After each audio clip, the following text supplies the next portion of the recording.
بسم الله الرحمن الرحيم نحمده ونصلي ونسلم على رسوله الكريم أما بعد. باب الصفوف بين السواری. سواری کہتے ہیں ستون کو. ٹھیک ہے.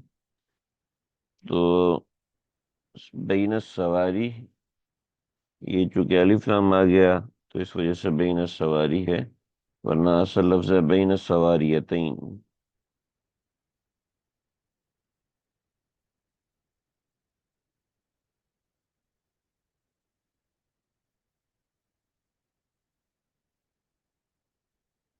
بین السواریتین، سواریتین دو ستونوں کے درمیان نماز پڑھنے کا حکم. لا الہ الا اللہ. وبالسند المتصل منا إلى إمام أبي داود رحمه الله تعالى قال: حدثنا محمد بن بشار قال حدثنا عبد الرحمن قال حدثنا سفيان عن يحيى بن هاني عن عبد الحميد بن محمود قال صليت مع أنس بن مالك رضي الله عنه يوم الجمعة. میں نے حضرت انس بن مالک رضی اللہ عنہ کے ساتھ جمعے کی نماز پڑھی. فدفعنا الى السواری، تو ہمیں ستونوں کے درمیان دھکیل دیا گیا. فتقدمنا وتأخرنا، تو ہم آگے پیچھے ہو گئے، چنانچہ ہم آگے پیچھے ہو گئے. فقال انس، تو حضرت انس بن مالک رضی اللہ عنہ نے یہ بات فرمائی: كنا نتقي هذا على عهد رسول اللہ صلی اللہ علیہ وسلم، ہم اللہ کے نبی کے زمانے میں اس چیز سے بچا کرتے تھے. كنا نتقي على هذا على عهد رسول اللہ صلی اللہ علیہ وسلم،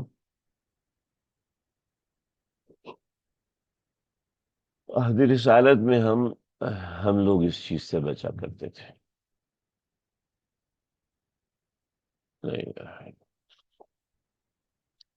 دیکھیے جی، کننا نتقی حاضہ، نتقی حاضہ ہم اس چیز سے بچا کرتے تھے. اب ہم اس چیز سے بچتے تھے، اس سے کیا مراد ہے؟ اس سے فدفعنا الی السواری مراد ہے ایک، یا فتقدمنا وتأخرنا مراد؟ کیا مراد؟ ہم میں سے کچھ آگے تھے اور کچھ پیچھے تھے، اس سے کیا مراد؟ دیکھیے جی، ائمہ کے اندر اچھا خاصا اختلاف ہے. کننا نتقی حاضہ علی عہد رسول اللہ صلی اللہ علیہ وسلم سے اگر یہ مراد ہے فدفعنا الی السواری کہ ہمیں ستونوں کے درمیان دھکیل دیا گیا، تو یہ بات ایسے سمجھ میں نہیں آتی، بالکل بھی سمجھ میں نہیں آتی. فتقدمنا وتأخرنا، ہم میں کچھ آگے تھے کچھ پیچھے تھے، تو اس سے یہ بات سمجھ میں آ جاتی ہے. اچھی خاصی بحث ہیں اور بڑی طویل بحث ہے. امام نووی رحمۃ اللہ علیہ نے شرح مسلم کے اندر بڑے اس میں تفصیلات لکھی ہیں. دیکھیے ذرا سا سمجھے. امام ترمذی رحمۃ اللہ تعالی علیہ، ایک منٹ،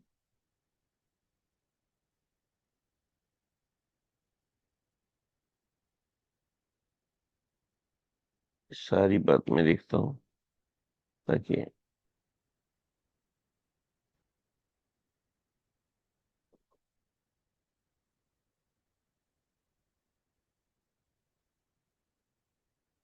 فدفعنا الى السواری. دیکھیے امام ترمذی رحمۃ اللہ علیہ نے امام احمد ابن حنبل پلس اسحاق ابن راہوے، ان کا مسلک لکھا ہے کہ صف بین السواری، صف بین السواری مکروہ ہے. صف بین السواری مکروہ ہے. لا الہ الا اللہ. تو صف بین السواری آپ اپنے پاس بنائیں گے تو پہلا مسلک لکھیں گے مکروہ کا. چنانچہ انہوں نے کہا کہ کننا نتقی ھذا علی عہد رسول اللہ صلی اللہ علیہ وسلم، اس وجہ سے مکروہ ہے کہ آپ صلی اللہ علیہ وسلم نے ستونوں کے درمیان کھڑا ہونے سے وہ ہونے کو پسند نہیں کیا، اسی وجہ سے صحابہ کا یہ مسلک ہوگا.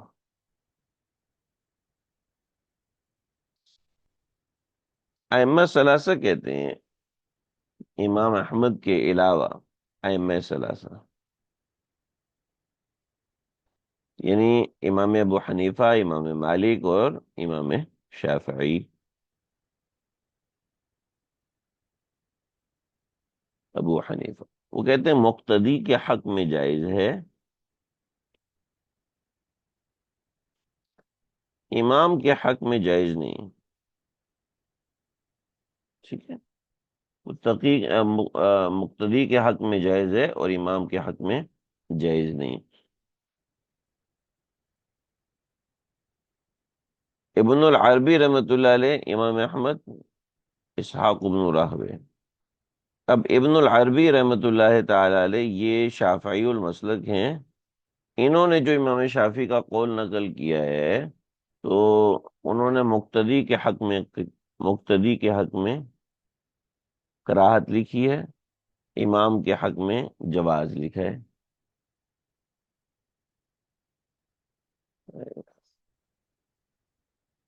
تو یہ ایک مسئلہ ہے۔ اب صف بین السواری، اس کی اس کی وجوہات کیا ہیں؟ اصل میں اگر دیکھا جائے تو بہت سی باتیں شراح نے لکھی ہیں۔ پہلی بات لکھی ہے صف بین السواری کہ اس کے اندر انقطاع صف آتا ہے،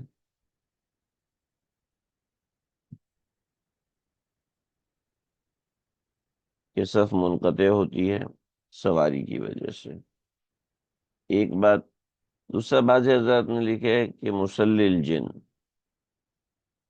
من المؤمنین، کہ جنات میں جو مومنین ہیں وہ ستونوں کے پاس کھڑے ہوتے ہیں، لہذا ستونوں کے درمیان کھڑے ہوتے ہیں، لہذا مومنوں کو یہ صف نہیں باندھنی چاہیے۔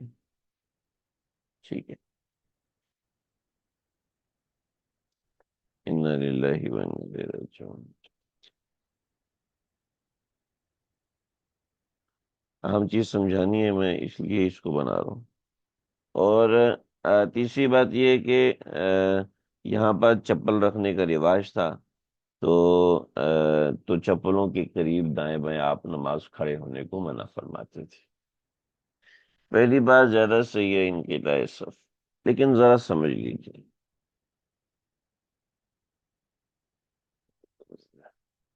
مسجد نبوی علیہ الصلوۃ والسلام یہ ہے، ٹھیک ہے جی، اور اس کے اندر متعدد ستون ہوا کرتے تھے۔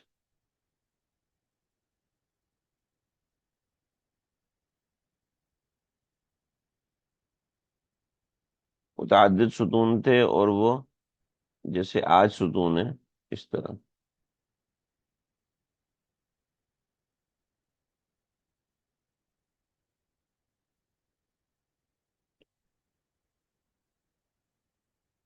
آج ستون بالکل اس طرح کر گئے،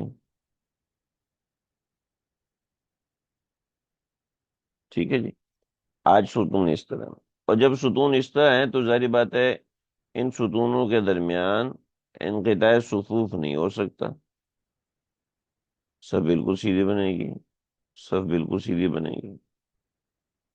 لہذا آج کے زمانے میں ایسا کوئی بھی مسئلہ کسی بھی صورت میں نہیں ہے۔ نبی علیہ الصلوۃ والسلام کے عہد میں جو مسجد نبوی میں ستون تھے، جیسا کہ بزل میں حضرت نے اشارہ کیا ہے، بزل مجہود میں حضرت نے اشارہ کیا ہے کہ وہ جو ستون تھے وہ کس طرح کے ہوا کرتے تھے، وہ اس طرح تھے۔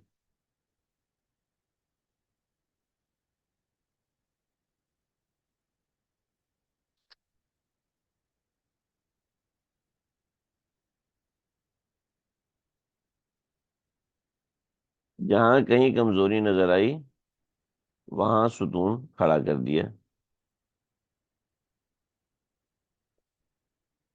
تو اب جو ستونوں کی یہ ترتیب ہوا کرتی تھی، اس کی وجہ سے جو صف بنا کرتی تھی، تو اس طرح منع ہے کہ دیکھو بین السواریتین، بین السواری، اس طریقے سے صف بنانا یہ منع ہے۔ حالانکہ قبلہ ڈائریکشن، آپ کا قبلہ ڈائریکشن واضح ہے کہ وہ یہ ہے، ٹھیک ہے، اور صف اگر اس طریقے سے ٹیڑھی بنے گی تو ظاہری بات ہے یہ آداب نماز کے خلاف ہو جائے گا۔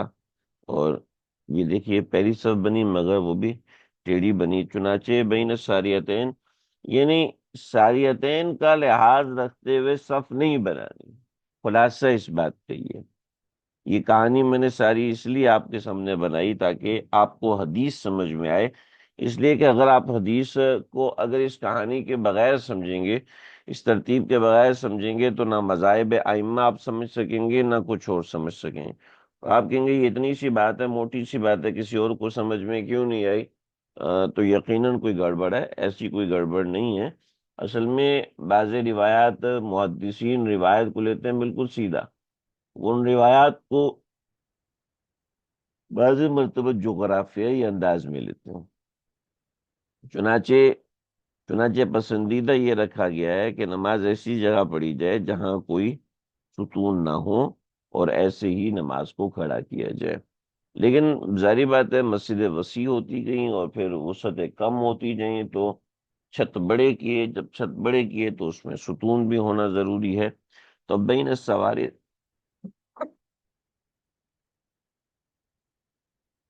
السفاری قیام صف یہ ممنوع نہیں ہے، اس لیے کہ انقطاع نماز بالکل بھی نہیں پایا جاتا، انقطاع صف نہیں پایا جاتا۔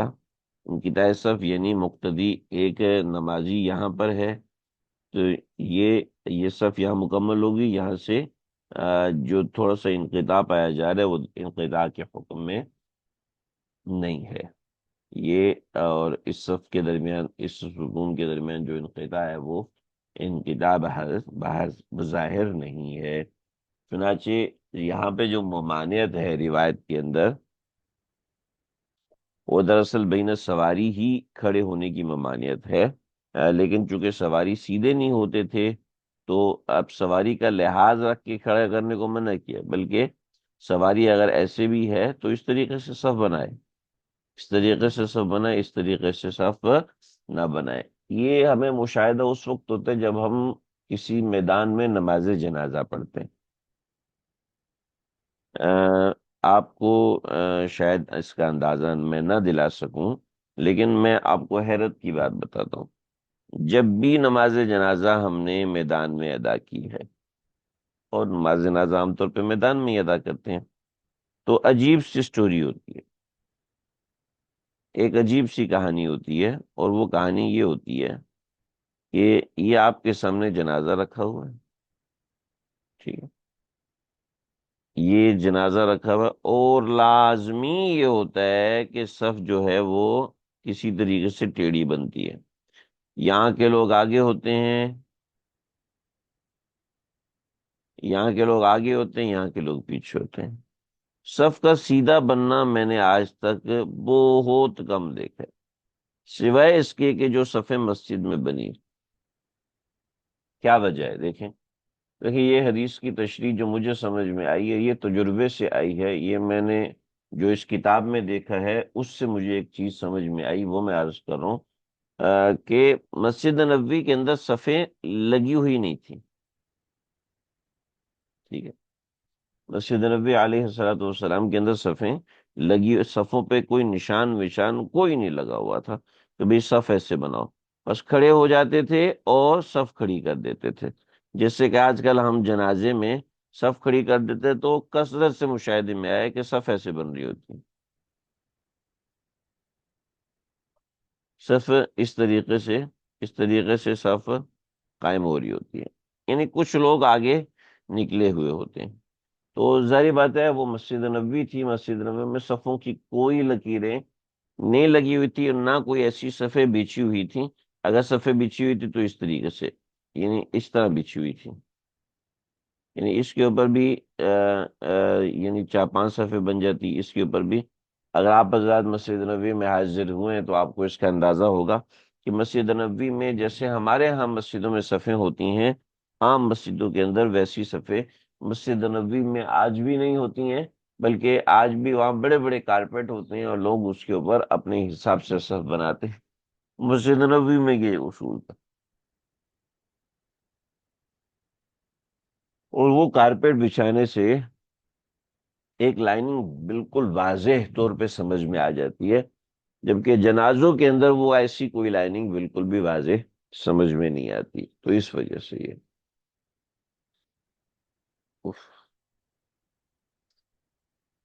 استغفر اللہ۔ بابو میں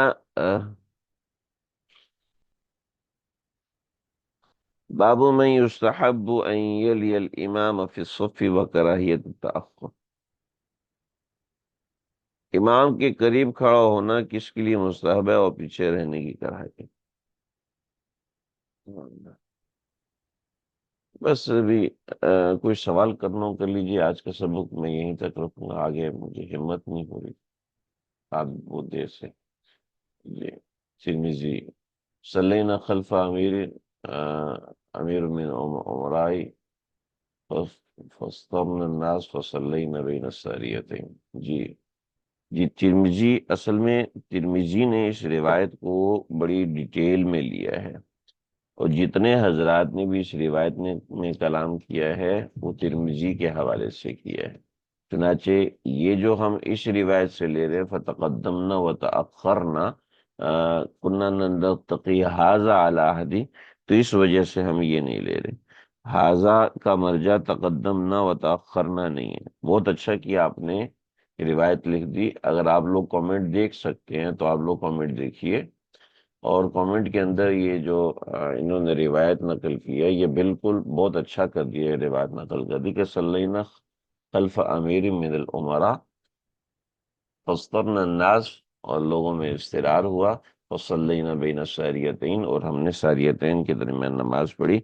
تو یہ حاضہ کا مرجع فتقدمنا وتأخرنا اس لیے نہیں لیا، اس لیے کہ ترمذی کی روایت میں ہے کہ فصلینا بین الساریتین کا لفظ ہے، تو فدفعنا الی السواری سے کنا نتقی حاضہ سے کیا ہے، صلاۃ بین السواری مراد ہے، تو صلاۃ بین السواری مراد ہونے کی کراہت اس کے اندر آگے۔